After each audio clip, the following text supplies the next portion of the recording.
MBS 초대석의 양승용입니다. 평택의 통북시장에는 짧은 시간 시장의 명소로 꼽히고 있는 작은 샐러드 가게가 있습니다. 건강과 다이어트 바람을 타고 속속 문을 연 여러 샐러드점이 경기 불황과 코로나19의 여파로 하나둘 문을 닫고 있지만 이 작은 가게에는 손님들의 발길이 꾸준히 이어지고 있는데요.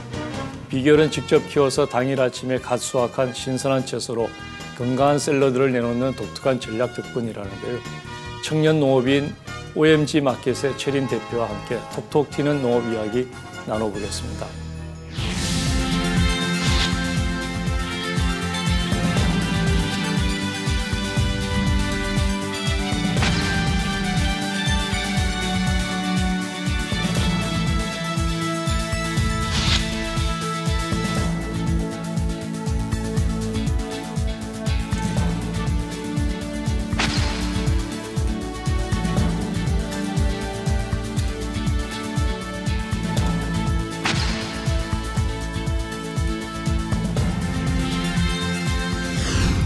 예, 오늘 스튜디오에는 직접 키운 작물을 가공해서 판매하는 농부이자 셰프 최린 대표 자리해 주셨습니다. 이렇게 나와주셔서 고맙습니다. 네, 안녕하세요. 반갑습니다. 안녕하세요. 예.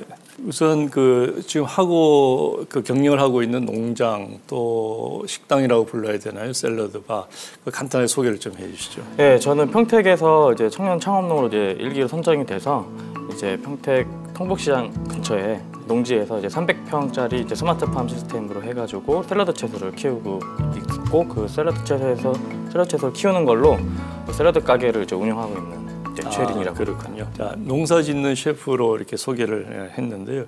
본인은 농업연구원으로 불리기를 더 좋아한다고요?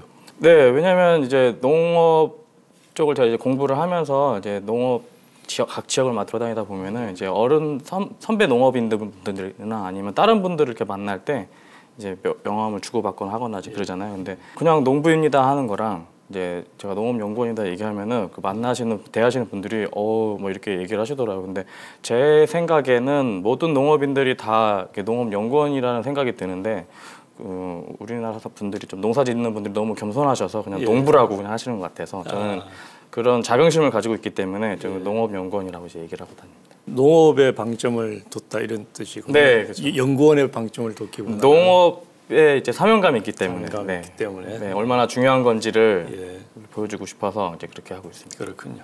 자, 농산물을 직접 생산하는 1차 산업, 그것을 가공하는 2차 산업, 또 판매, 유통하는 3차 산업까지 직접 하고 있는데 다 쉽지 않은 일일 것 같지만 직접 해보니까 어떤 일이 제일 어렵던가요? 생산하는 게 쉽다, 가공하는 게 어렵다, 판매하는 게 어렵다, 이렇게 할 수도 있겠다는 생각이 드는데 이거는 전체적인 걸 3개를 다 하게 되니까 어느 한 개가 쉽고 어렵다고는 할 수는 없더라고요. 이게 아침, 점심, 저녁 다 제가 할 수 있는 역할이 달라지는 거라서 그렇다고 어느 한 분야가 제대로 안 하게 되면은 더 그게 연관이 되는 거라 3개 다 어렵고 중요하다고 생각을 하고 있습니다. 그렇군요. 사실 이제 3개를 다 묶은 것이 이제 하나의 사업체가 되니까 3개를 다 잘해야 되겠죠. 네. 3개를 다 골고루.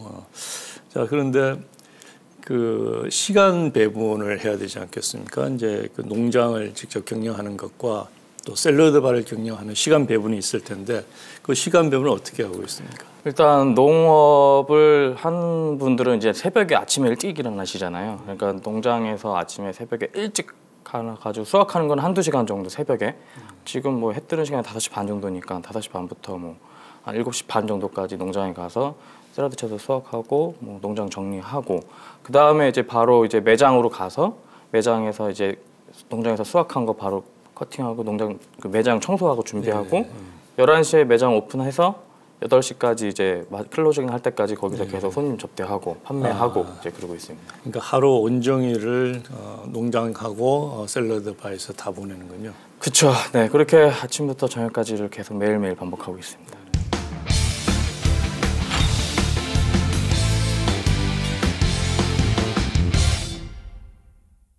농업에 대한 관심이 어떻게 처음부터 있었습니까? 원래 그 농부가 꿈이었습니까? 어떻습니까? 그러니까 제가 어릴 때 아버지랑 같이 그 주말 농장 같은 걸 많이 했는데 아버지랑 부모님이랑 같이 이제 계속 하다 보니까 도대체 아버지가 이걸 왜 계속 하실까 궁금한 것도 있고 왜 이렇게 저렇게 열심히 하실까 하는데 이제 아버지께서 제가 그때 초등학생이었으니까 근데 그때 저한테 리나 나는 너가 청년이 됐을 때는 분명히 농업이 되게 중요한 산업이 될 것이다.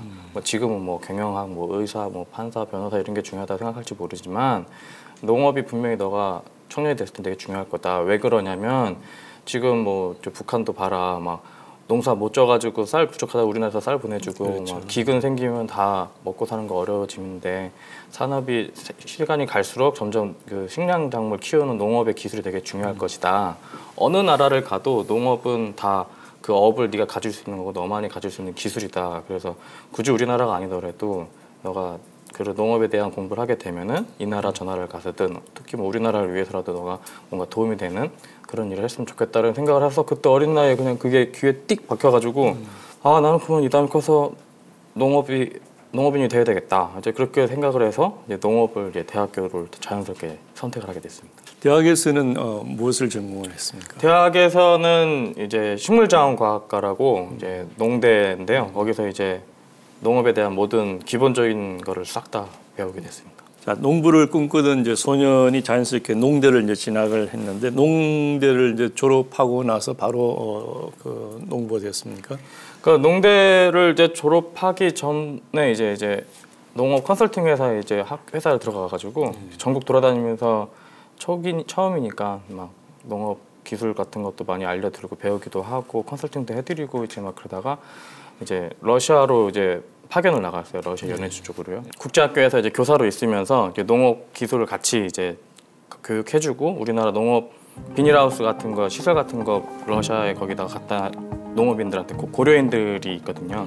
고려인들이 먹고 살 수 있도록 그런 먹거리 일자리를 좀 도와주려고 이제 그런 일을 했습니다. 그래서 토마토랑 딸기랑 하는 거 이제 기술 전파도 해주고 하우스 짓는 거 왜 비닐하우스 해야 되는지 그분도 잘 모르시니까 비닐하우스 하는 것부터 해서 어떻게 설치를 하고 거기서 어떻게 작물을 키우고 하는 것도 가르쳐주면서 했는데 이제 러시아는 이제 우리나라랑 이제 언어도 다르고 문화도 다르잖아요.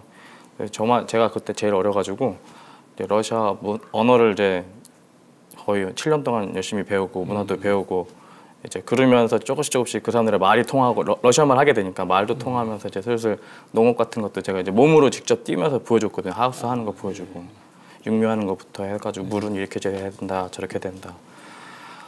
그렇게 하면 완전 밑바닥에서 잘 이렇게 시작을 했습니다. 그러니까 연해주에 진출해 있는 한국 농업 기업을 대상으로 컨설팅을 한 것이 아니고 아니요, 거기 있는 현지 고려인들 네. 대상으로 네. 그 농업 지도를 한 거예요. 네. 그렇게 해서 어떻게 그분들이 농업 그 확산이 좀 어때요? 많이 됐습니까? 많이 됐죠. 농장이라든지 이런. 네, 좀 거기서 이제 고려인들이 이제 자기 이렇게 좀 이렇게 먹고 사는 그런 게 어려우신 분들 위주로 자립할 수 있도록 그런 거를 해줬거든요. 그러니까 다른 사람들은 비닐하우스를 할지를 모를 때 그분들한테 우리가 비닐하우스를 지원을 해주니까 그럼 남들보다 한두 달 정도는 더 팔 수 있고 남들 한두 달보다 좀 먼저 팔 수 있고 하니까 수익이 더 많이 나오게 되고 그러면서 이제 하우스 안에서 뭘 키우면 내가 되겠냐 이제 막 그런 얘기도 나오면은 자연스럽게 그거에 대해서 컨설팅도 해주고 좋은 이런 작물이 있으면 한국 가서 배워가지고 와라. 예. 물론 거기는 환경이 다르지만 뭐 돈 되는 거 있으면은 한국의 딸기든 이런 토마토든 기술 같은 거 배워가지고 와라. 뭐 한국 데려와가지고 이제 좋은데 선진 농가 보여주고 거기 가서 할 수 있게끔 그런 것도 도와주고 있습니다. 자, 그러면은 러시아에서 그 농업연구원으로 의미 있고 보람 있는 7년을 보냈는데 어떤 계기로 귀국을 해서 이제 진짜 농부가 돼야 되겠다 이렇게 마음을 먹었는가요? 그 러시아에서 이제 고려인들을 상대로 이제 계속 일을 하다 보니까 제가 가르쳐 드린 거를 제대로 못 하시는 분들이 많잖아요. 그러면서 이제 제가 좀 이렇게 왜 여기서는 가르쳐 드린 대로 못 하고 자꾸만 다른 거를 할까? 그러면서 제가 이제 좀 성취감이 떨어지는 거 있잖아요. 기껏 가르쳐 줬는데 나는 이렇게 가르쳐 줬는데 왜 자꾸만 그거만큼 못 하고 하니까 거기 있으면서 그냥 차라리 내가 이렇게 가르쳐 주는 것보다 내가 직접 하고 싶다라는 생각이 이제 계속 있는 상태에서 이제 제가 휴가도 없이 계속 거기 계속 있었거든요. 러시아에. 그러니까 이제 회사에서도 이제 좀 고생했다고 해서 1년 동안 안식년 하면서 좀 쉬었다 와라 이제 그런 생각으로 한국에 들어온 김에 그 농업박람회를 이제 갔다가 그러면서 이제 오래간만에 와서 한국 농업박람회 보면서 한국의 농업 기술이 어떤지 이렇게 쭉 이렇게 둘러보다가 경기도 부스에서 그 창농팜 프로그램이라는 거를 한경대학교랑 같이 하는 게 있어서 봤더니 3년 동안 이제 농업 기술 교육도 다 해주고 거기 들어간 재료들 교육도 다 해준다 생각이 들어서 마침 이제 잘 됐다 기농기촌을 하기 전에 그런 보통 하우스나 땅이랑 있어야 그 재배를 할 수 있는 그 경험을 해야 되는데 그거를 테스트를 할 수 있는 공간이 주어진 데가 있으면은 굳이 내 돈 안 들이고 내가 혼자 노력을 안 해도 그렇게 해주면은 아무것도 모른 척하고 다시 새로운 농업 기술을 배운다는 생각으로 학교에서 배우면서 3년 동안 내가 베타 테스트를 한번 해보자 그래 생각이 들어서 그걸 지원을 했는데 그게 이제 떨거덕 합격이 돼서 됐으니까 내가 그러면은 안성에 있는 한경대학교에서 하는 창농팜 프로그램을 참여를 하게 됐습니다. 근데 거기서 제가 하고 싶은 거를 러시아에서 하려고 했던 거를 응용해가지고 좀 더 실제로 해보겠습니다 얘기를 하면서 이제 제가 그때부터 이제 전 좀 시작이 된 거죠.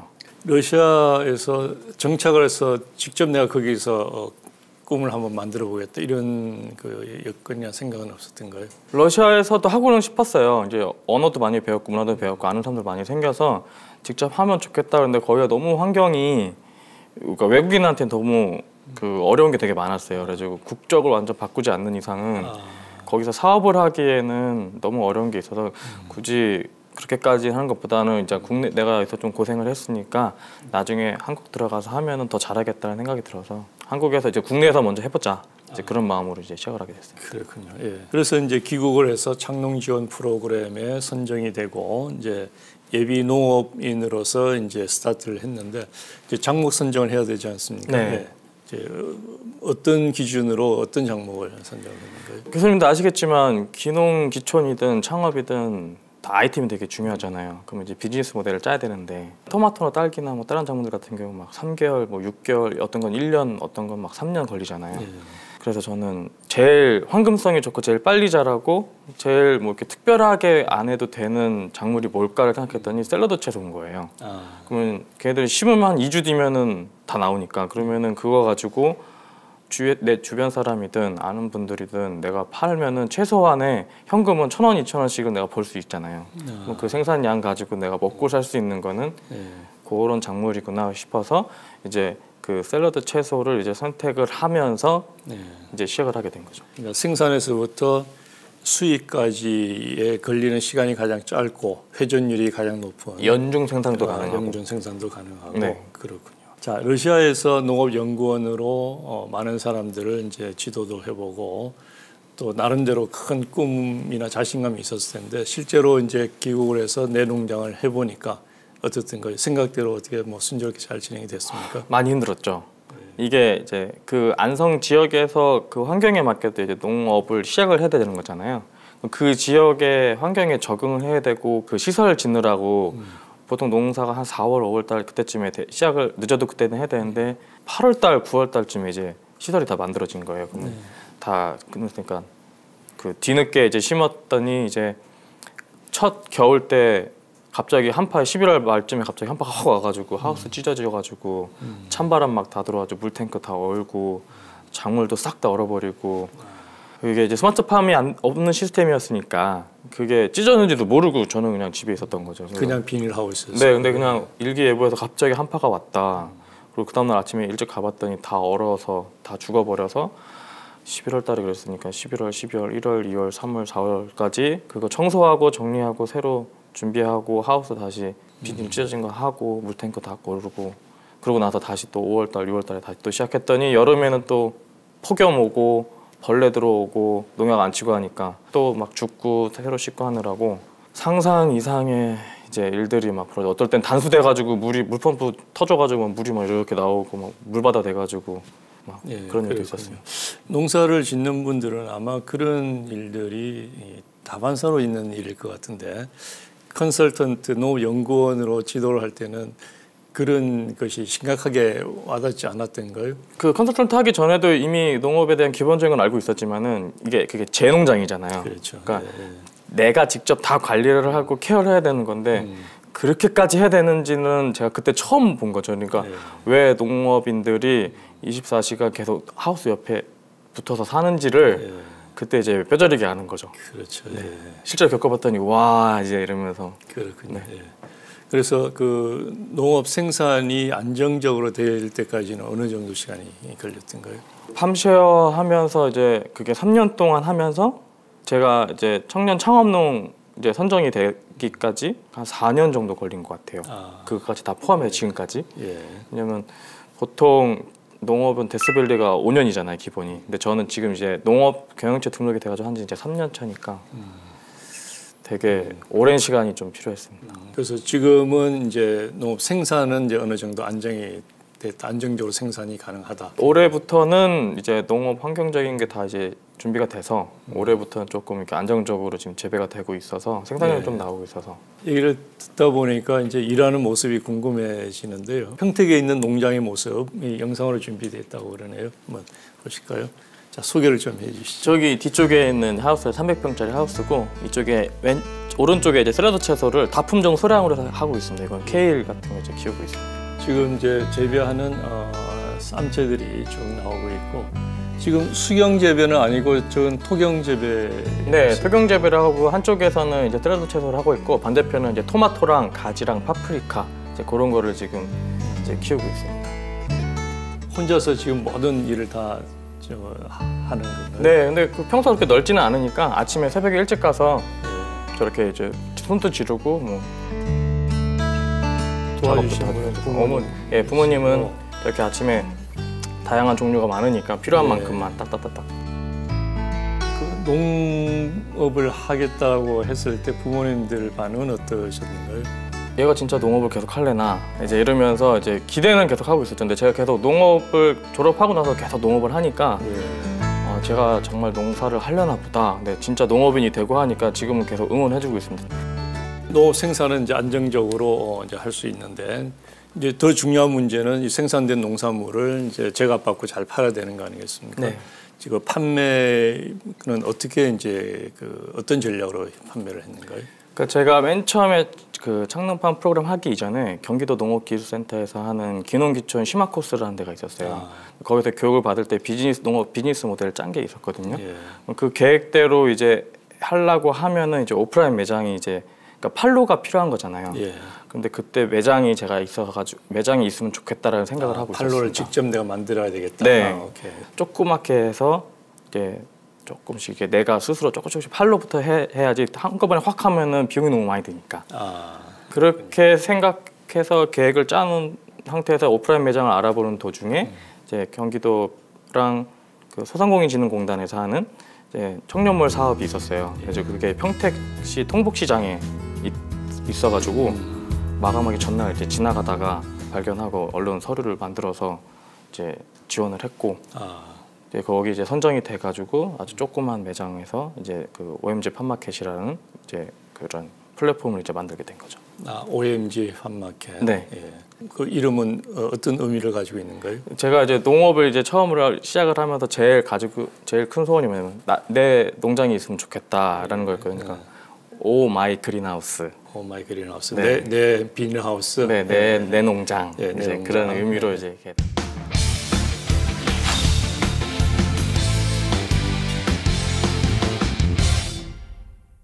그렇게 해서 그것을 가지고 가게를 이제 통북시장이라는 데 가게를 얻었네요.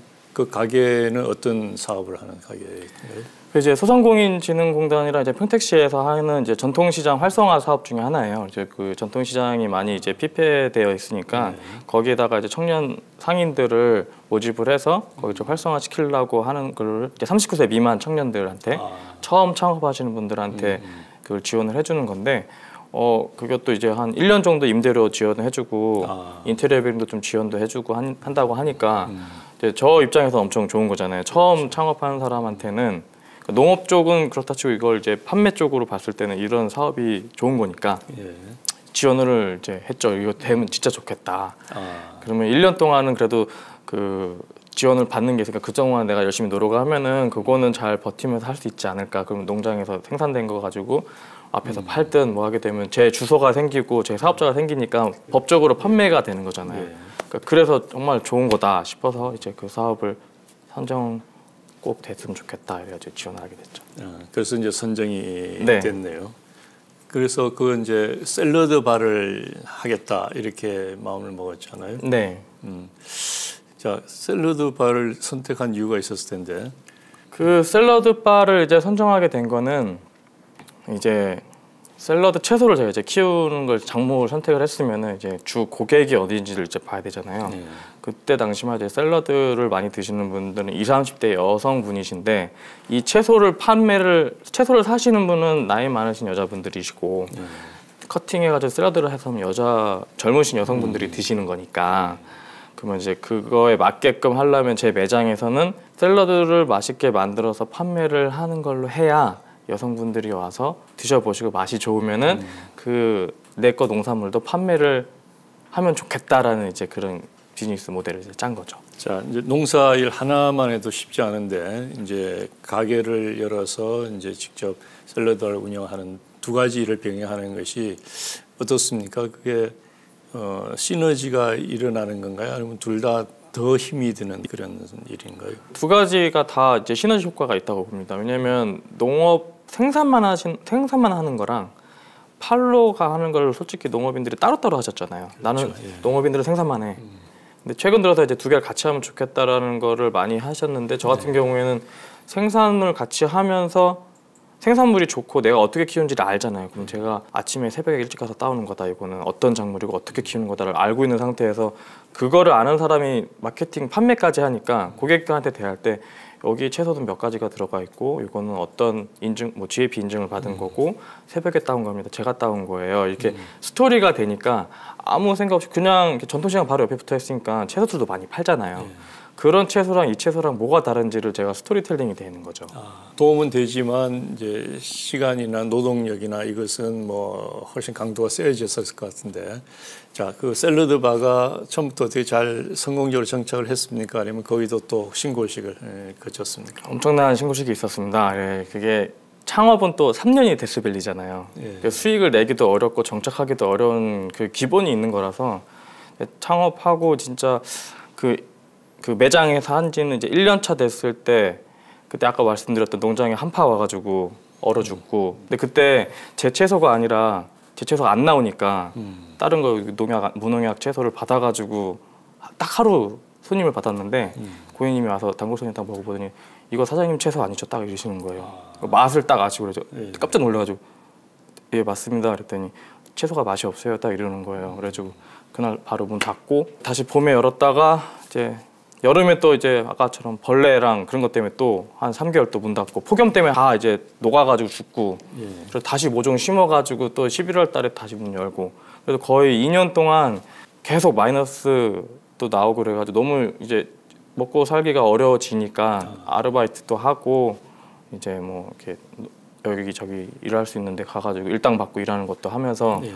이제 일을 빠득빠득 하면서 내가 다시는 이렇게 어려운 일을 겪지 않겠다. 내 농산물 하기가 왜 이렇게 어렵냐. 근데 농장이 이제 환경이 아직 안 됐으니까 그때만 해도 그리고 그때 당시만 해도 이제 평택에 계신 이제 고객분들이 샐러드라는 거를 잘 모르시는 나이 많으신 분들이 좀 많으셨는데 그 1, 2년 동안 이제 새로 이제 젊으신 분들이 많이 유입이 돼서 그 동안에 저도 많이 힘들었다가 이제 작년 11월 달부터 이제 그런 저도 이제 어느 정도 요리 샐러드 상태에 키우는 거랑 요리하는 거랑 메뉴 선정하는 거랑 이제 매장 분위기랑 이제 마케팅이랑 그런 걸 좀 많이 노력을 해서 이제 겨우 이제 잘 버티고 있는 수준입니다 이제.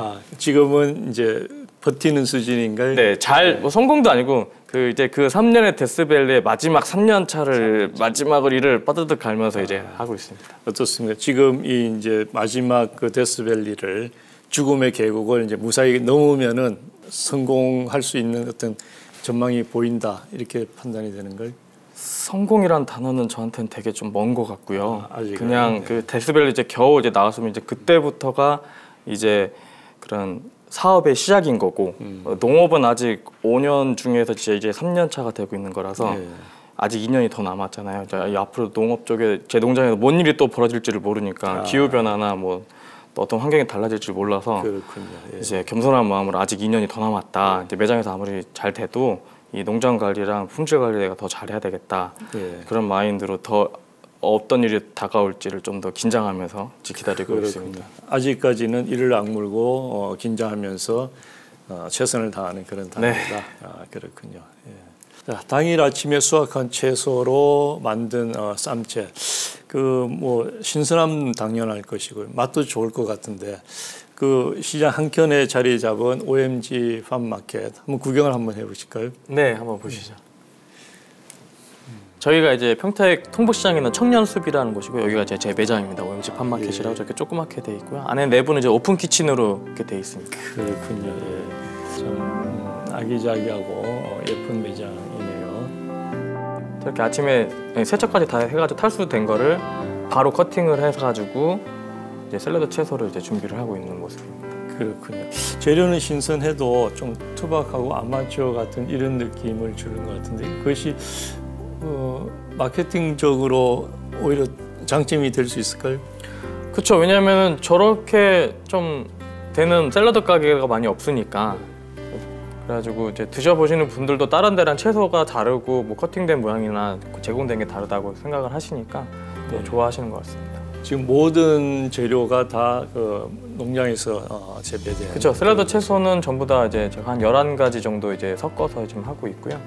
나머지 저런 토핑 같은 것도 이제 제가 만들 수 있으면 만들어서 하는데 시장에 가까운 전통시장이 있으니까 전통시장에서 구할 수 있는 토핑들로 서로 이제 상상하면서 살아야 되니까 이렇게 도와드리고 있습니다. 테이크아웃 손님들도 되게 많아서 저렇게 비주얼 보시면은 맨 마지막에 보면 와 이쁘다 이제 이러고 이제 사가시는 분들도 많고요. 메뉴가 혹시 뭐 여러 가지가 있어요? 메뉴는 이제 3가지만 딱 있습니다. 파인애플 새우 샐러드, 뭐 허니 리코타 치즈 샐러드, 저기 불고기 샐러드. 불고기 샐러드. 네. 저렇게 매장에서도 저렇게 많이 드시고 이제 소스를 제가 직접 만들어 가지고 저 가격을 혹시 뭐 파인애플 새우 샐러드는 9,000원이고 예. 타이푼 불고기 샐러드랑 허니 리코타 치즈 샐러드는 이제 8,000원으로 해가지고 사람들이 국밥 정도 가격으로 자주 와서 드시라고 이렇게 가격을 선정했습니다. 저분은 이제 단골 손님이신데 운동하시는 분이세요.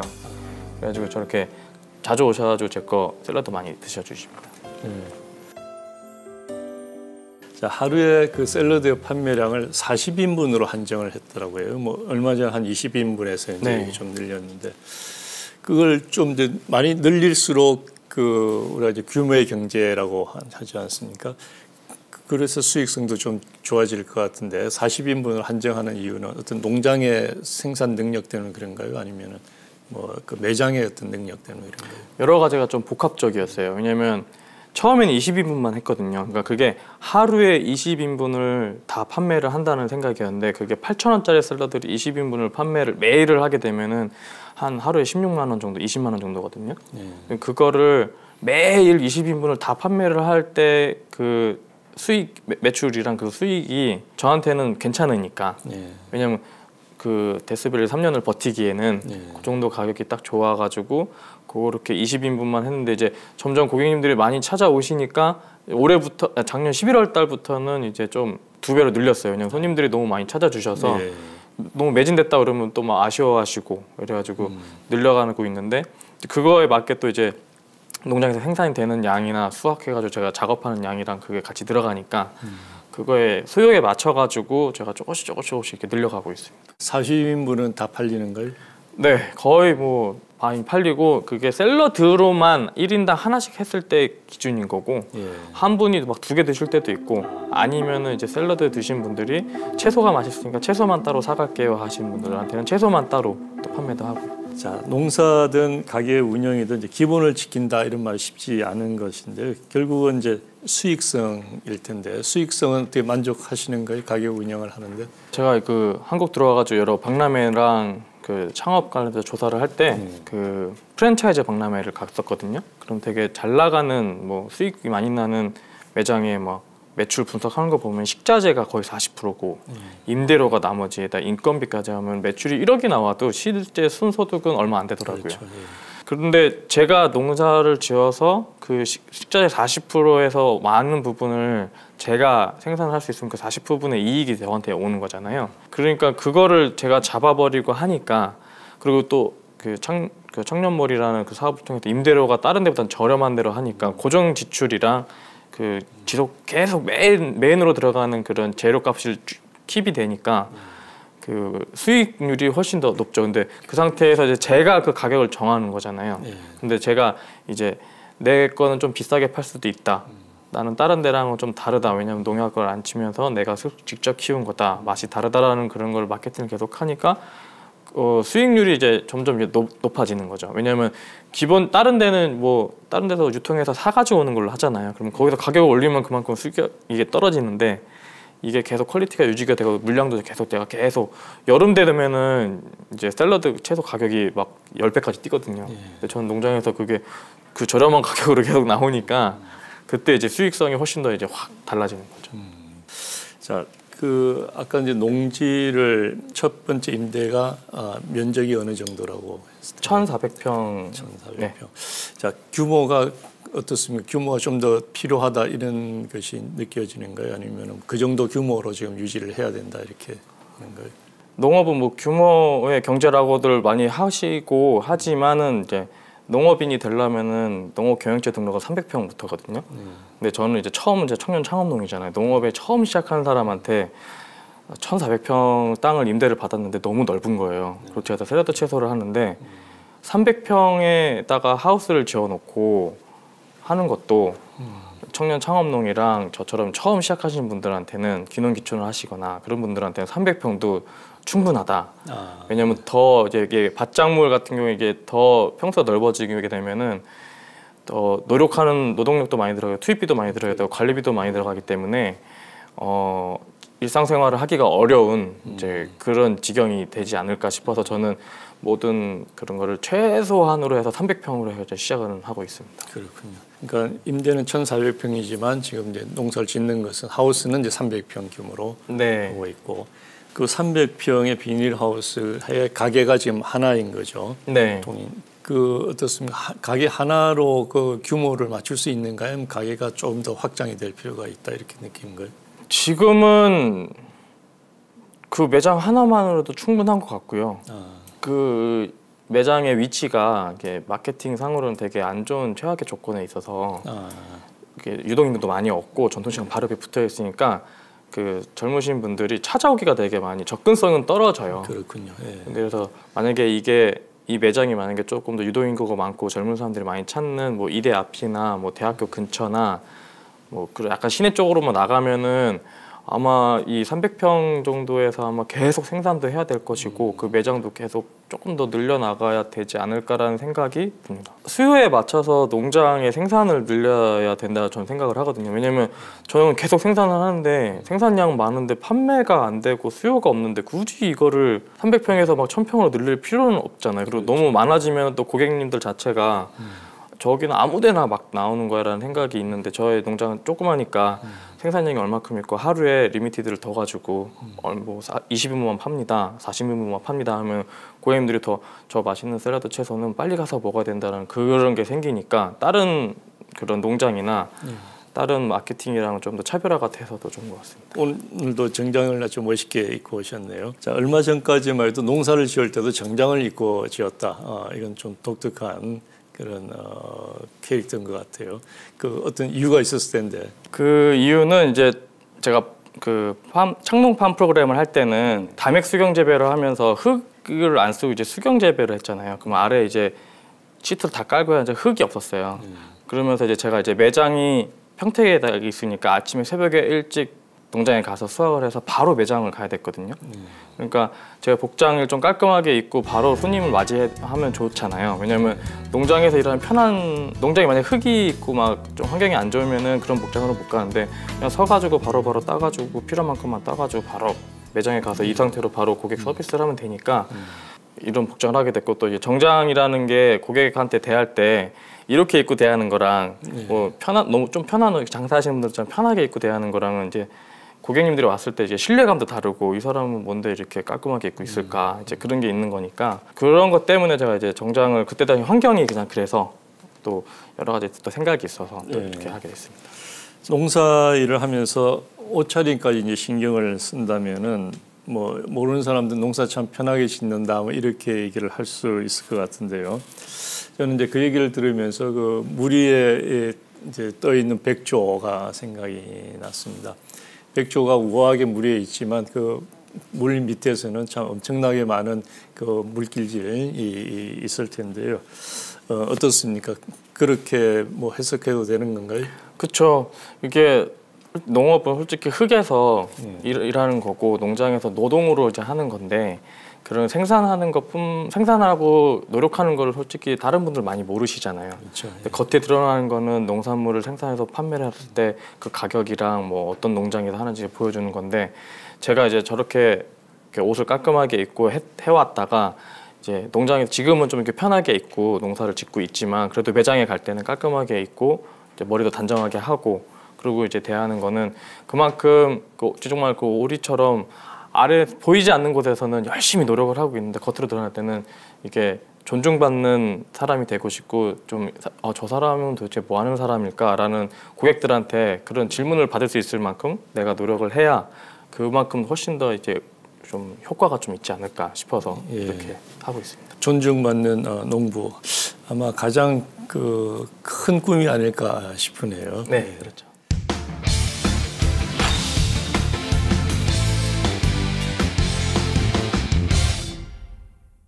청년 농업인으로서 최린 대표의 아이디어 그리고 노력이 이제 인정을 받고 있습니다.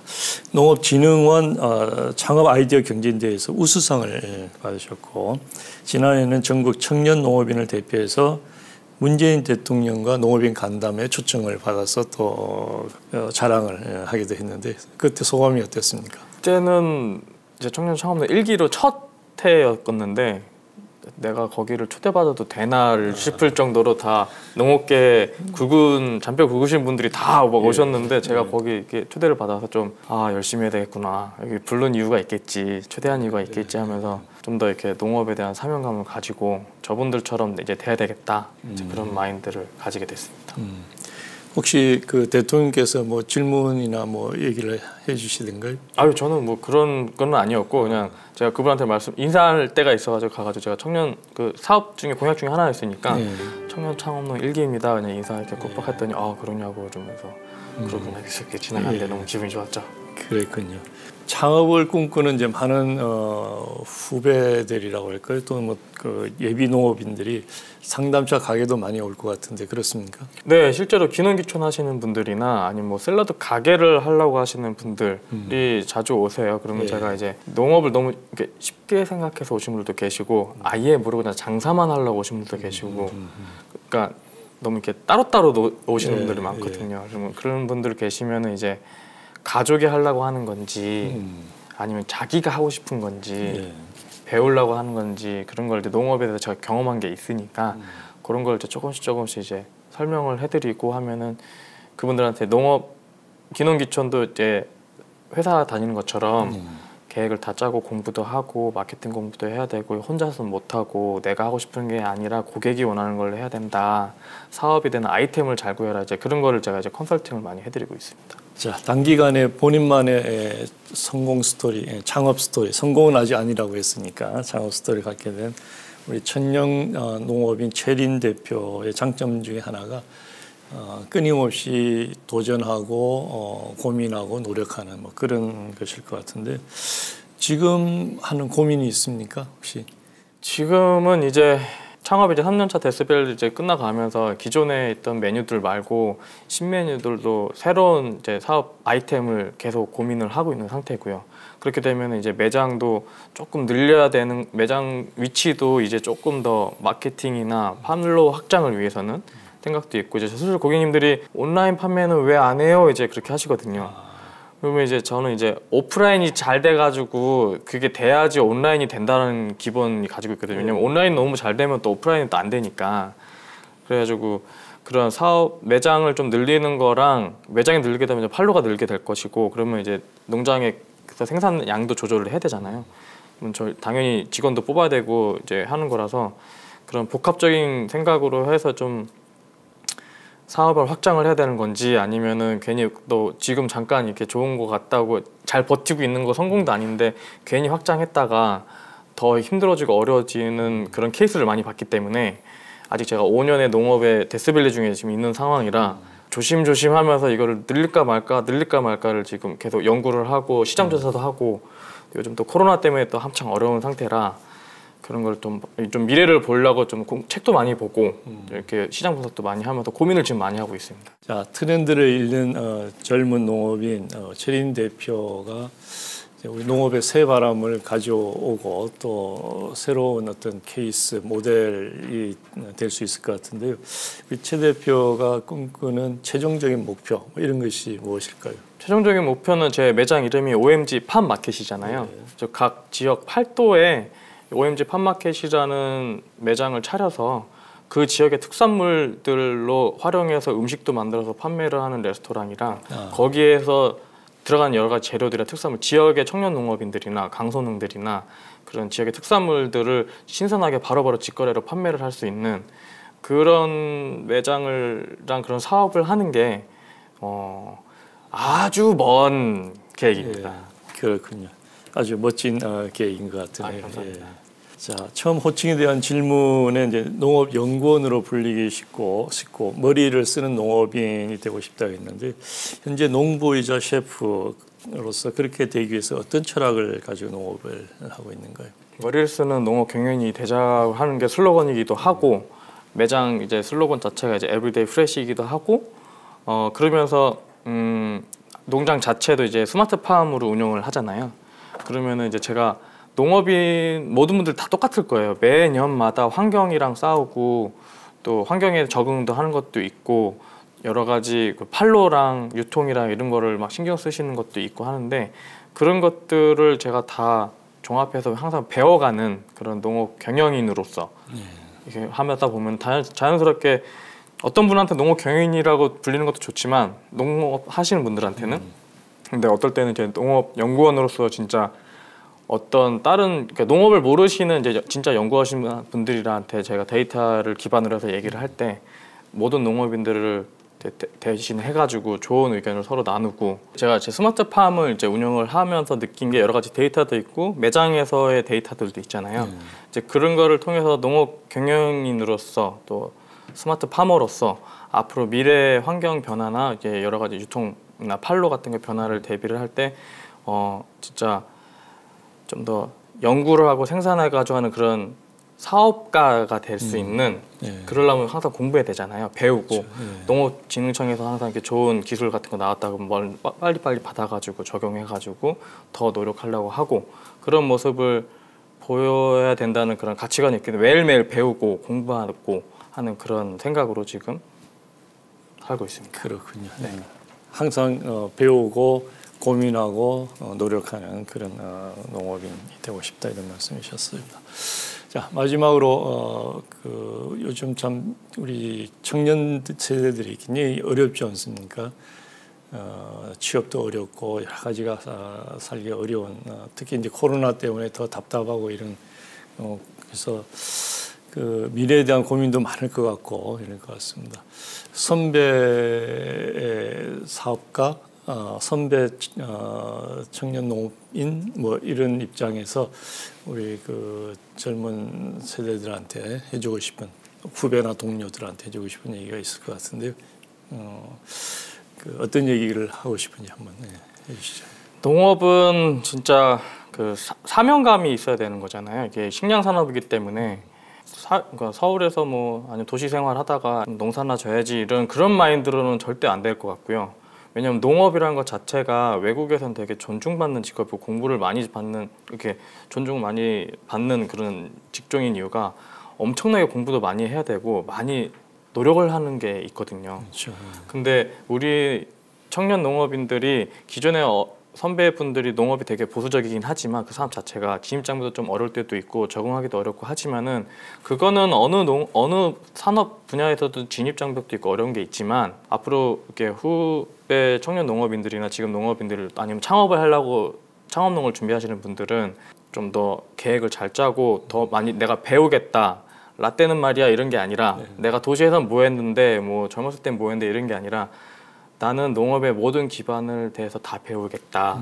공부하고 선배들이 했던 것들을 다 옹고지신이라는 그런 마인드로 해가지고 옛것을 익혀가지고 새로운 걸 만들어나겠다는 그런 마인드로 청년들이 많이 생기면은 자연스럽게 그 어른 농업 하시는 분들 지역에 계신 분들 저 젊은 청년이 우리가 했던 것도 다 알고 새로운 것도 해가지고 실제로 적용하고 하다 보면은 자연스럽게 농촌도 발전이 되고 기농이나 기농 기촌 하시는 분들도 그런 적응할 수도 있고 왜냐하면 그런 마인드가 없으면은 기농 기촌 했다가 뭐 막 이런 애 저런 애 하면서 다시 역으로 빠져나가시는 분들도 많거든요. 근데 그럴 때 되게 마음이 아파요. 왜냐하면 그런 그렇게 내가 열심히 하겠다 농업에 사명감을 가지고 이제 오셔야 되는데 그런 게 아니라 뭐 나만의 유유자적하기 위해서 농업을 한다 선택하시는 분들 그런 거는 조금 좀 지양하면서 예.